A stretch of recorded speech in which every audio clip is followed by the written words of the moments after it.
Hey friends, before you lambast me in the comments, hear me out.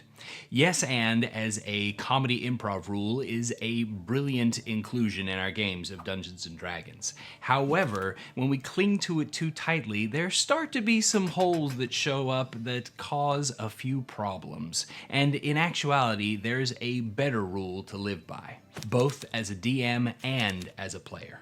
Yes and thinking as a rule of thumb in improvisational comedy means that an improviser should accept whatever another improviser has already offered, say yes, and then should build upon that same line of thinking, add an and. In D&D, it has increasingly become a ruling principle among DMs and players alike, suggesting that any offered direction should be agreed upon and pushed forward by the other players at the table. The problem, of course, is that D&D isn't improv comedy, despite being partially improvised and often hilarious. The danger comes in both the application of this line of thinking and its implications for the game. One of the things that makes it so awesome in improv theater is how hilarious and outrageous things can get when unfettered creation meets enthusiastic acceptance. When any idea is acceptable, the bar for a good idea drops low enough to make it funny and approachable. This certainly has the positive benefit of making ideas easier to throw out. And it limits the amount of analysis paralysis that we go through in trying to make the right decision.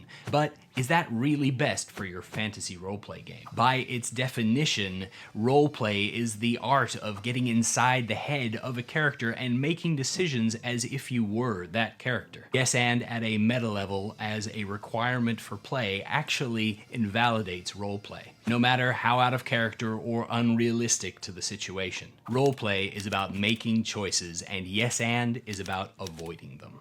So I'd say the biggest problem with being stuck in a yes and mindset, as if you had to follow this rule of thumb, is that it takes away agency. Meanwhile, as a DM, if a player proposes something that shouldn't work in the given situation, yes and suggests that we should be able to accept their idea and somehow make it the right idea to find success. Naturally, most tables are not going to fall too far into this trap of being a slave to yes and as the only principle by which they live. But I've run across it enough in my 300 games a year that I think it's worth mentioning a couple of other options.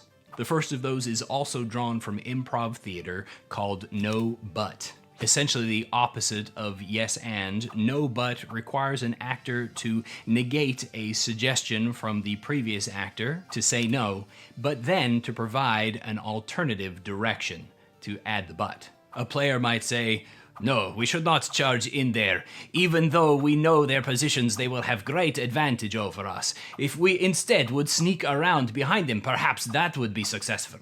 Meanwhile, a DM might tell the player that their solution won't work, but based on the knowledge or abilities of their character might offer other suggestions on how they could move forward. Bonus points if, as a DM, you can keep it related to their original idea.